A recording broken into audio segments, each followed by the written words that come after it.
आपसे एक बात कहना चाहता हूं। रिजवान भाई पत्रकार आदमी है, ये मेरी बात को ज्यादा अच्छे से समझेंगे। कहा नेता के एक बेटे ने ये शायर के बेटे से, तेरे अब्बू बहुत झूठे हैं, दोजख का धुआं होंगे। कहा शायर के बेटे ने, मुझे तो ऐसा लगता है तेरी अम्मी जहां होंगी मेरे अब्बू वहां होंगे। तंजिया और मजाहिया शायरी में शायर अपने आप को निशाना बनाता है, लेकिन हमें और आपको हंसने और मुस्कुराने का मौका देता है। हमें इस तरह के शेर कहने पड़ते हैं कि बोला दुकानदार कि क्या चाहिए तुम्हें, जो भी कहोगे मेरी दुकान पर वो पाओगे। मैंने कहा कि कुत्ते के खाने का केक है, बोला यहीं पे खाओगे या लेके जाओगे। तो आइए तंजिया और मजाहिया शायरी के लिए आमादा हो जाएं। मैं आवाज देने जा रहा हूं हंसी और मुस्कुराहटों के सौदागर, रुड़की उत्तराखंड से आने वाले मेहमान शायर, तंजिया और मजाहिया शायरी से महफिल में कह कहे बिखेरने वाले जनाब सज्जाद झंझट से मेरी गुजारिश है तशरीफ लाएं और अपने खूबसूरत कलाम से इस मुशायरे को कामयाबी की मंजिलों के करीब लेकर चलें। जनाब सज्जाद झंझट। अस्सलाम वालेकुम। बहुत बहुत शुक्रिया। मैं हफीज साहब का बहुत बहुत शुक्रगुजार हूँ, खासतौर से वसीम रामपुरी साहब का।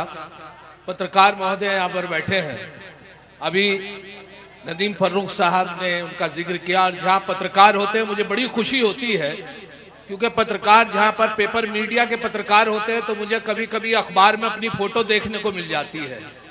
और सबसे ज्यादा खुशी तो जब होती है जब वो उसकी रद्दी बनके जलेबी वाले की ठेली पे पहुंच जाती है। और मेरे दिल से दुआ जब निकलती है, जब बार बार जलेबी रख के देता रहता है और एक मौका ऐसा आता है जहां मेरे फोटो का नंबर आता है, उस पर जलेबी रख के किसी खूबसूरत औरत को दे दी जाती है, तो बड़ा अच्छा। उससे ज्यादा दुआ जब निकलती है जब वो औरत खा के उसे फोटो को चाटती है, तो बड़ी खुशी होती है।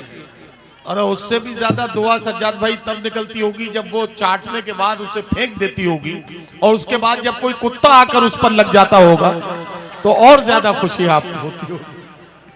बहुत खूब मुशायरा माशाल्लाह, बहुत अच्छी। हमारी बहनें भी यहाँ पर बड़े सिस्टमेटिकल ढंग से बैठी हैं। एक कवि सम्मेलन में ऐसे ही लेडीज बैठी हुई थी, इधर जेंट्स बैठे हुए थे, लेकिन मजबूरी ये थी कि जैसे मैं पढ़ना चाहता था तो एक साहब उठते थे और इधर से उठ के जाते थे, फिर मैं उनको रोकता था, फिर वो उठ के जाते थे, तो मुझे बड़ा डिस्टर्ब कर रहे थे, पढ़ने नहीं दे रहे थे। तो मैंने उनसे कहा इधर लेडीज बैठी थी, इधर जेंट्स, तो मैंने कहा भाई साहब आप शांति के साथ बैठ जाइए।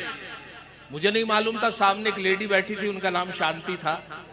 जैसे मैंने कहा कि मैंने शांति के साथ बैठ जाइए, तो खड़ी हो गई कि बिठा के देख मेरे साथ। तो ये मेरे साथ जहां भी जाता हूं कोई ना कोई झंझट हो जाता है। अभी शहर अंजुम साहिबा पढ़ रही थी शुरू में, मेरे नदीम फर्रुख साहब जो आलमी शोहरे आफ्ता नाजिम है, कुछ बातें उन्होंने की, कुछ जवाब मिला, तो मेरे दो मिसरे हुए भी बैठे हुए मुलाजा फरमाए, खासतौर से नदीम भाई। इरशाद इरशाद। मुझे ये ज़ोम तरन्नुम बहुत अच्छा है मेरा, ओहो, मुझे ये ज़ोम तरन्नुम बहुत अच्छा है मेरा, उसे ये नाज कलाम ये हमारा है। ओहो, उसे ये नाज कलाम ये हमारा है। और ये देखे साहब, चार मिसरे आपकी नजर कर रहा हूं कि थाम कर हाथ जो धन्नों का मैं एक दिन बोला, थाम कर हाथ जो धन्नों का मैं एक दिन बोला, तुझको देखूं हूं तो मनवा मकसक होई बेकरी। थाम कर हाथ जो धन्नों का मैं एक दिन बोला, तुझको देखूं हूं तो मनवा में कसक होई पे करी। मुंह पे झापड़ जो पड़ा गूंज उठा कानों में, प्रेम का छुटिए पटाखा तो धमक होई पे करी। वाह वाह वाह। प्रेम का छुटिए पटाखा तो धमक होई बे करी। और अभी मैं जब हाजिर हुआ तो एक साहब के पास नजर के 3 चश्मे देखे, बड़ा ताज्जुब हुआ कि नजर के 2 चश्मे होते हैं। मैंने हजरत आप पे तीनों चश्मे के नजर के हैं। मैंने कैसे कर ले, तो दूर का देखने के लिए, मैंने दूसरा भी तो नजर का है, कहाँ करीब का देखने के लिए, मैंने तीसरा कर ले जब ये दोनों खो जाए उन्हें ढूंढने के लिए। तो ये अक्सर मेरे साथ झंझट होता रहता है। अब मुलाजा फरमाए, 4 मिसरे और आपकी नजर कर रहा हूं कि दिल है मेरा मोबाइल, तुम सिम हो मेरी जान। दिल है मेरा मोबाइल, माशाल्लाह बच्चे, हम सोच रहे थे बच्चे हैं, लेकिन इनको दाद देना जब मौका मिलता बड़ी अच्छी दाद देते हैं। और बच्चे आजकल एडवांस है, इलेक्ट्रॉनिक जमाना है, इतना एडवांस हो गया कि एक टीचर ने सवाल पूछा कि बेटे बताओ शेर जो है अंडा देता है? बच्चा एकदम बच्चा खड़ा हुआ, कह लीजिए शेर तो जंगल का राजा, उसकी मर्जी अंडा दे। बच्चा क्या बात पूछी आप? तो इतने एडवांस हो गए सब। तो इलेक्ट्रॉनिक के हवाले से मैंने अपनी बीवी को 4 मिसरे सुनाए थे। ये सुने कि दिल है मेरा मोबाइल तुम सिम हो मेरी जान, दिल है मेरा मोबाइल तुम सिम हो मेरी जान, है लाइफ टाइम रिचार्ज ये मोबाइल हमारा। वो बोली अगर सच है तो बस इतना बता दो, मोबाइल डबल सिम तो नहीं है तुम्हारा? दिल है मेरा मोबाइल तुम सिम हो मेरी जान, है लाइफ टाइम रिचार्ज ये मोबाइल हमारा। क्या कहना? वो बोली अगर सच है तो बस इतना बता दो, मोबाइल डबल सिम तो नहीं है तुम्हारा। और देखे साहब, इश्क करने का मेरे साथ अंजाम जो हुआ ये मुलाजा करें 4 मिसरों में। एक दिन कर बैठा जुर्मे इश्क में, वाह वाह वाह, एक दिन कर बैठा जुर्मे इश्क में, अपनी थाने में हजामत हो गई। ओहो, एक दिन कर बैठा जुर्मे इश्क में, अपनी थाने में हजामत हो गई। इत्तफाकन जज भी था आशिक मिजाज, इसलिए मेरी जमानत हो गई। एक दिन कर बैठा जुर्मे इश्क में, अपनी थाने में हजामत हो गई। इत्तफाकन जज भी था आशिक मिजाज, इसलिए मेरी जमानत हो गई। और ये भी देखे, एक बहुत मशहूर शायर का शेर है कि ये जबर भी देखा है तारीख की नजरों ने, लम्हों ने खता की थी सदियों ने सजा पाई। वाह, लम्हों ने खता की थी सदियों ने सजा पाई। मैंने 3 मिसरे लगाए, देखे कि एक बार उसे मैंने बस आंख यूं ही मारी थी। वाह वाह, एक बार उसे मैंने बस आंख यूं ही मारी थी, वो बन के मेरी बेगम घर साथ चली आई। वाह, अब हाल मेरा यह है 10 बच्चों का अब्बा हूँ, लम्हों ने खता की थी सदियों ने सजा पाई। वाह वाह वाह, लम्हों ने खता की थी सदियों ने सजा पाई। और एक बहुत पुरानी कहावत है, 100 सुनार की एक लोहार की, एक लुहार की। तो 100 सुनार की एक लुहार की, देखे 3 मिसरे लगे हैं, क्या बनता है कि औलाद 101 थी जो एक लुहार की। वाह, औलाद 101 थी जो एक लुहार की, बीवी से बोले ये मेरी दौलत है प्यार की। वाह, औलाद 101 थी जो एक लुहार की, बीवी से बोले ये मेरी दौलत है प्यार की। बीवी का था जवाब अजी रहने दो मियाँ, इनमें 100 सुनार की बस एक लुहार की। वाह, औलाद 101 थी जो एक लुहार की, बीवी से बोले ये मेरी दौलत है प्यार की। बीवी का था जवाब अजी रहने दो मियाँ, इनमें है 100 सुनार की बस एक लोहार की, बस एक लुहार की। और अभी बच्चों के लिए हमारे नदीम फर्रुख साहब कह रहे थे कि मस्जिद में बच्चों को ये कहा जाता है कि पीछे चले जाओ। हकीकत यही है कि मस्जिद को पागल से और बच्चों से बचने के लिए कहा है। इसीलिए एक हमारे अमीर जमात, एक जमात आई हमारे मस्जिद में, और अमीर जमात से गलती ये हो गई कि उन्हें अनाउंस करना था कि साहब सब हजरात तशरीफ रखें, इंशाल्लाह नमाज के बाद दीन ईमान की बात होगी। बड़े को नहीं कहा, एक छोटे से बच्चों को कहा बेटे तुम्हें अनाउंस करना है। कह जी क्या कहना है? कि बेटे ये कहना है कि सभी हजरात नमाज के बाद तशरीफ रखें, इंशाल्लाह नमाज के बाद दीन ईमान की बात होगी। अब बच्चा था वो भूल गया, फिर कोशिश करी पूछने की कि अमीर साहब एक दफे और बता दीजिए। उन्होंने अपने डांट के कहा कि भाई मैं कह रहा हूँ कि सभी हजरात तशरीफ रखें, इंशाल्लाह ये कहना है।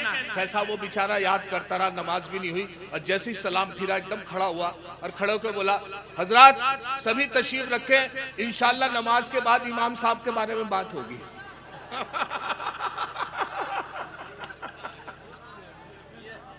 अब इमाम साहब घबरा गए, पता नहीं क्या बात होगी।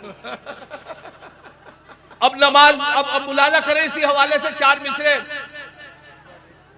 मुलाजा करें कि दाढ़ी अगर नहीं है मुसलमान तो है वो, दाढ़ी अगर नहीं है मुसलमान तो है वो, तबलीग के जलसों में भी जाता जरूर है। दाढ़ी अगर नहीं है मुसलमान तो है वो, तबलीग के जलसों में भी जाता जरूर है। पढ़ता नहीं नमाज कभी वो तो क्या हुआ, लेकिन जुमे के रोज नहाता जरूर है। पढ़ता नहीं नमाज कभी वो तो क्या हुआ, लेकिन जुमे के रोज नहाता जरूर है। हजरात ईद की नमाज किसी वक्त भी आप रख देंगे, ताकीर से इसलिए रखी जाती है क्योंकि ईद की नमाज पूरे महीने की मेहनत होती है, सब रोजे रखते हैं, तो इसलिए 9 बजे 9:30 बजे रखी जाती है ताकि सब बाजमात मुकम्मल कर ले। हमारे यहाँ कलियर शरीफ में 9:30 बजे का वक्त था, लेकिन हमारी मजबूरी समझ लीजिए या कोई बात है कि हम फिर भी भाग के नमाज पकड़ते हैं। 9:30 बजे सब पहुंच जाना चाहिए। मेरी भी देर से आंख खुली, मेरी साथ भी यही हुआ।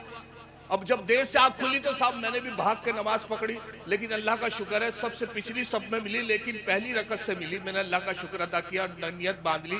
एक रकत निकलने के बाद दो लड़के बड़ी तेज भागे आए और उन्होंने नियत बांधी। उनकी एक रकत निकल गई थी और वो एकदम हाँफने लगे। रात ही उन्होंने अल्लाह अकबर बहुत सांस फूला उनका, भागते भागते उन्होंने नियत बांध ली।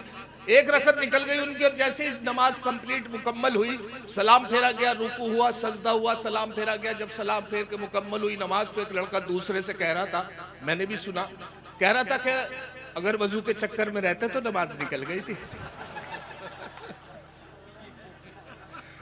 अब देख, अब ये परेशानी इसलिए भी आती है। अब यहां से मैं 4 मिसरे आपकी नजर कर रहा हूं। अब मुलादा फरमाए नदीम भाई, आजकल बच्चे इतने एडवांस हो गए कि हर चीज बड़ी तेजी के साथ जा रही है। हमारे यहाँ लॉकडाउन में हुआ ये कि साहब पाबंदी लग गई गोश्त के ऊपर, मटन का गोश्त बंद, और साहब मटन के बाद चिकन बंद, और बड़ा परेशान। उस दौरान एक मेहमान आ गए, और मेहमान जब आ गए तो साहब मैं क्या करता, वही दाल से खिदमत करता रहा जो घर में थी। सुबह उड़द की दाल की खिचड़ी, फिर चने की दाल, फिर शाम को मूंग की दाल, फिर दाल चने, इस तरीके से दाल दाल दाल। 15 दिन तक वो घर पे रहे। और हालत ये हो गई कि साहब कलिया शरीफ का मेला आने वाला था, चांद की तारीख का पता नहीं था। हम पूछ रहे थे, वाली साहब 8 कह रहे थे, मैं 9 कह रहा था, बड़े भाई 10 कह रहे थे। हमें तो हमने मेहमान से मुखातिब हुए। मैंने कहा हजरत आप बताओ क्या चांद की क्या तारीख है? कहने लगे चांद का तो पता नहीं, हाँ लेकिन दाल की 14 है आज। अब जब मैंने उनसे, अब उन्होंने एहसास दिलाया कि मेरी दाल खाते हुए हालत खराब हो गई, तो मेरी वाइफ बोली कि इनको मेहमान है, अंडा करी तो बन सकती है।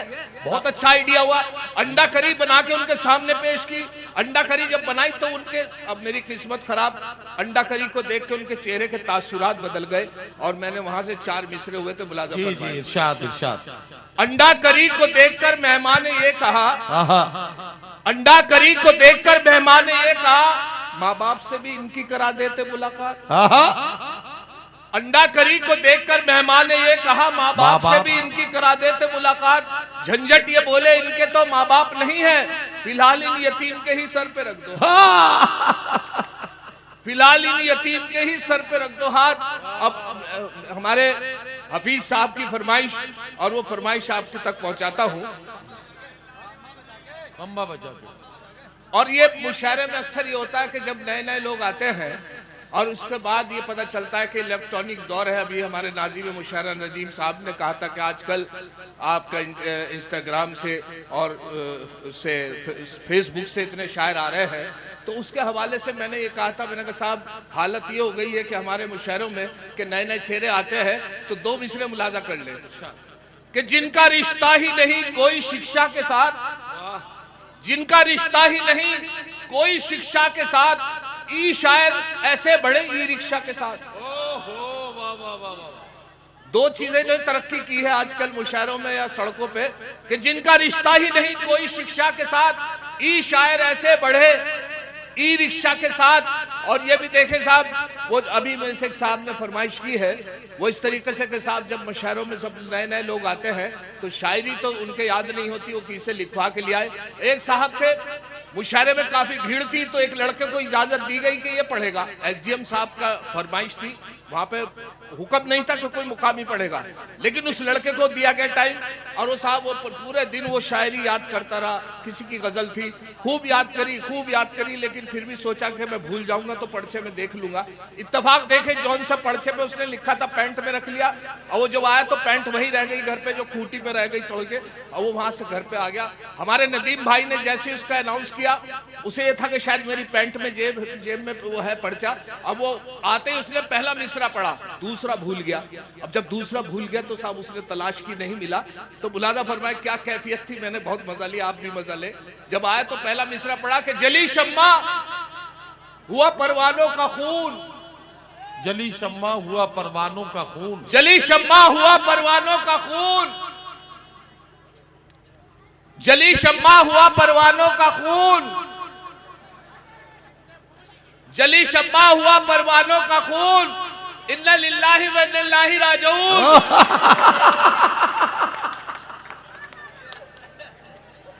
तो ये आजकल की शायरी की बात है। अब मैं वो सुना रहा हूं जिसके लिए मुझे हुक्म हुआ है हफीज साहब का, वो ये कि साहब हकले से मुताल्लिक सुने के साहब, हकला जो होता है बड़े सीधे किस्म का आदमी होता है।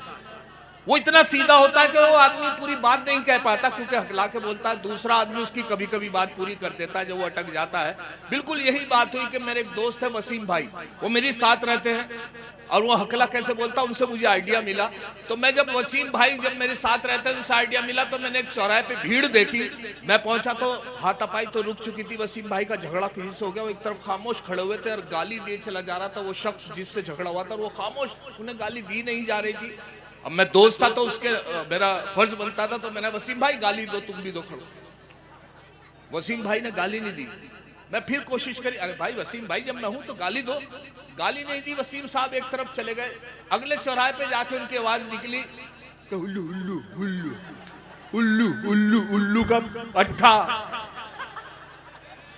मैंने भाई गाली, लड़ाई वहां हुई, गाली यहाँ दे रहे हो, जब मैं तुम्हारी साथ था तो घबराने की क्या बात थी? कह लगे ये बात नहीं है। मैंने फिर शुरू तो वहीं करी थी, निकली यहाँ के।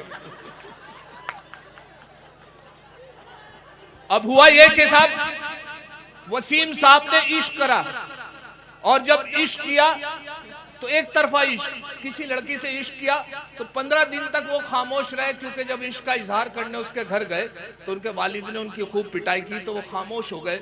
मैंने वसीम साहब से पूछा, मैंने कहा भाई कैसा चल रहा है इश्क? तो यहाँ से उन्होंने गजल एक मतला सुनाया, 2 शेर सुनाए। मुझसे बोले कि इज़हारे आरज़ू पे मैं पीटा गया अलग, इज़हारे आरज़ू पे मैं पीटा गया अलग, बालों का मेरे सर से सफाया हुआ अलग। अब शेर सुने कि मत पूछिए कि कैसी कयामत गुजर गई, मत पूछिए कि कैसी गुजर गई, मत पूछिए कि कैसी कयामत गुजर गई, तो भाई जब उसका मुझको पकड़ ले गया अलग। वाह वाह वाह वाह। अब कुछ शायरों की हकीकत इस शेर में के दो पार्ट के मैं बीच में ऐसा फंसा के बस, 2 पार्ट के मैं बीच में, दो पार्ट के मैं बीच में ऐसा फंसा के बस, बीवी अलग है, पीस लिया दिलरुबा अलग। वाह वाह वाह। सज्जाद भाई, सज्जाद भाई आ जाओ। आप कुछ देर और सुनाएं, और शहर अंजुम माला लेके आएंगे आपके लिए। सबको माला उन्होंने पहनाई है, आपको भी मिलेगी। अच्छा अच्छा अच्छा अच्छा।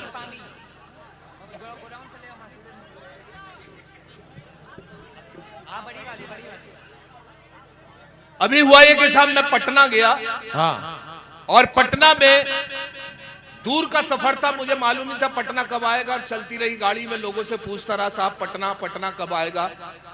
पटना आया, मैं उतर गया, लेकिन एक मोहतरमा से मैंने फिर भी कंफर्म करने के लिए पूछ लिया। मैंने कहा मोहतरमा पटना है ये कि नहीं है? तो साहब यहाँ से 4 मिसरे सुने आप।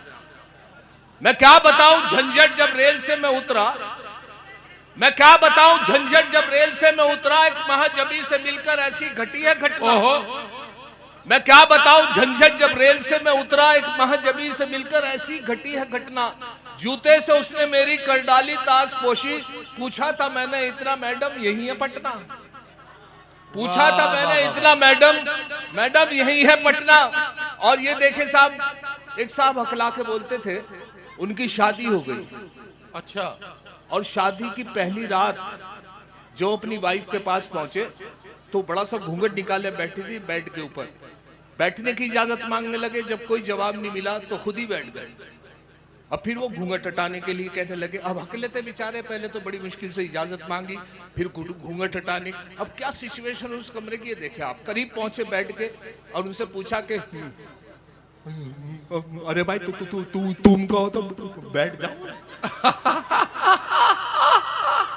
कोई ऐसा नहीं, कोई जवाब नहीं मिला। फिर कोशिश करी उनसे पूछने की कि अरे भाई तुम कहो तो बैठ जाऊं। जब कोई जवाब नहीं मिला तो खुद ही बैठ गए, बैठ के कहने लगे लो बैठ गए। लो भाई हम खुद बैठ गए। अब घूंघट हटाने के लिए कहने लगे अपनी वाइफ से कि अरे भाई ये जो गू गू गू गू हटा दो। फिर भी कोई अंदर से आवाज नहीं आई। फिर घूंघट के अंदर से जब कोई आवाज नहीं आई फिर पूछा अरे भाई ये जो गू गू गू गू गू गू गू गू गू गू हटा दो। घूंघट के एकदम अंदर से आवाज आई कि घूंघट के अंदर से आवाज आई कि तुम ही हटा देते।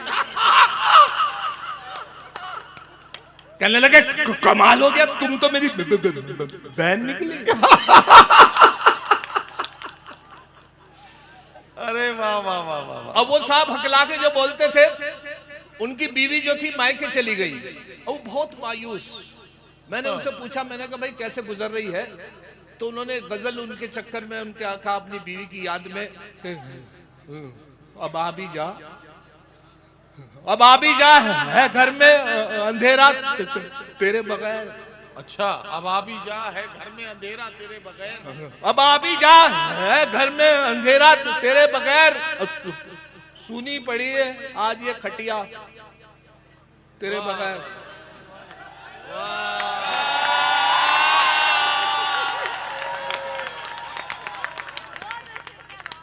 वाह वाह।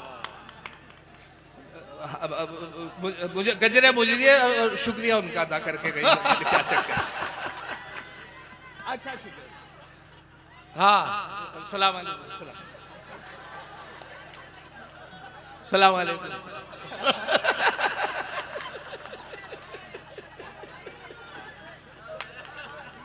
एक बार और, एक बार और।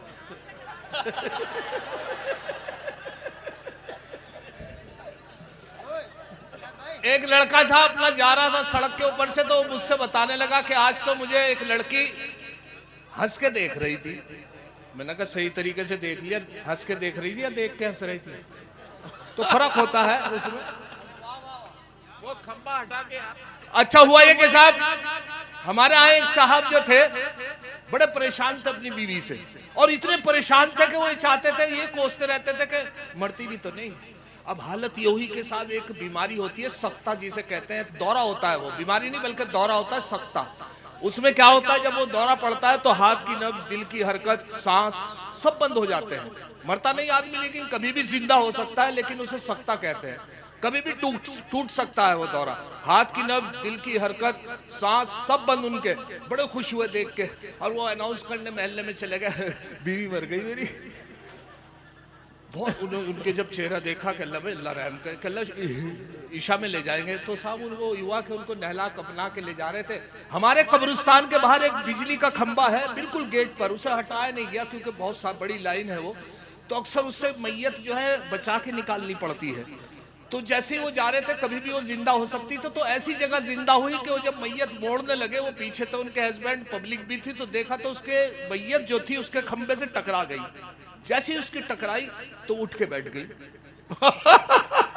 वहां वो ठीक हो गई। अब वो जब सख्ता उनका टूट गया तो उन्हें वापस, जब वो उठ के बैठ गई तो वापस लाना पड़ गया। 5 साल तक वो फिर जिंदा रही, उनको परेशान रहे। इत्तेफाक से अल्लाह का करना था, वो सच में उनका इंतकाल हो गया। और जब सच में इंतकाल हो गया तो उन्होंने बहुत अच्छी तरह से चेक किया उन्हें, और फिर अनाउंस किया जाके अपने महल्ले में, मस्जिद में अनाउंस किया कि मेरी वाइफ का इंतकाल हो गया है। लोगों को लगा कि यार ये तो नहीं अल्लाह की कसम आपके सच में हो गया है, ऐसी बात।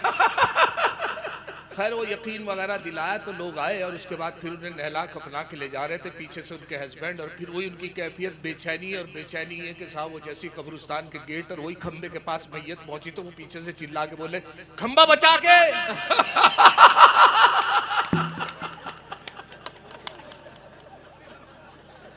अच्छा, हमारे यहाँ एक मैयत और जा रही थी तो रास्ते में बुजुर्गवार, गर्मी का मौसम, जमीन तप रही और साहब उसमें सब लोग कंधा देते जा रहे, तो वो बुजुर्गवार बिल्कुल कब्रिस्तान के रास्ते में चारपाई पे बैठे रहते थे। लेकिन बहुत बुरा लगता था जब कोई मैयत जाती है तो 7 या 8 कदम या 10 कदम 40 कदम चलना पड़ता है, तो वो बिल्कुल नहीं उठते थे। रास्ता था तो या तो बहुत ज्यादा उनके सामने से मैयत गुजरती थी, इसलिए नहीं वो उठते थे। लेकिन हम जब वापस आए तो हमने बुजुर्गवार से कहा कि हजरत, आपके कब्र में पैर लटके हुए हैं, आपको भी मरना है, जब मैयत जाती है आप उठ के क्यों नहीं चलते? खैर साहब उन्होंने मेरे ऊपर यकीन किया और उन्होंने जैसे ही हमने दोबारा चेक किया 1 हफ्ते के बाद, जैसे ही मैयत जा रही थी तो मैं उन्हें देख रहा था कि उठते हैं नहीं। इत्तेफाक से जैसे ही उन्होंने मैयत देखी तो अपनी चप्पल ढूंढी तो चप्पल नहीं मिली। उन्होंने सोचा चलो 40 कदम तो चलना ही है, तो नंगे पैर चल दिया और उन्होंने कांधा दे दिया। कांधा दे दिया तो जमीन तप रही, नंगे पैर, उन्होंने कांधा दे तो दिया लेकिन उनसे लिया किसी ने नहीं।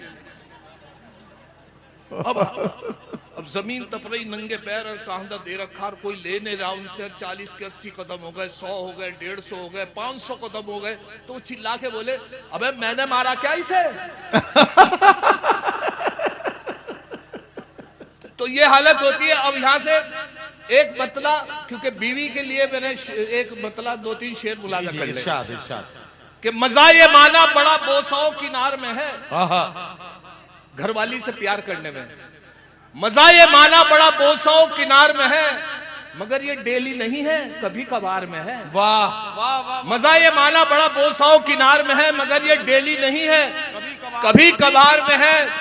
और उधार पीता था ठर्रा जो रोज ठेके पर, उधार पीता था ठर्रा जो रोज ठेके पर, जनाबे शेख से ऐसी पटी कि बार में है। वाह वाह वाह वाह।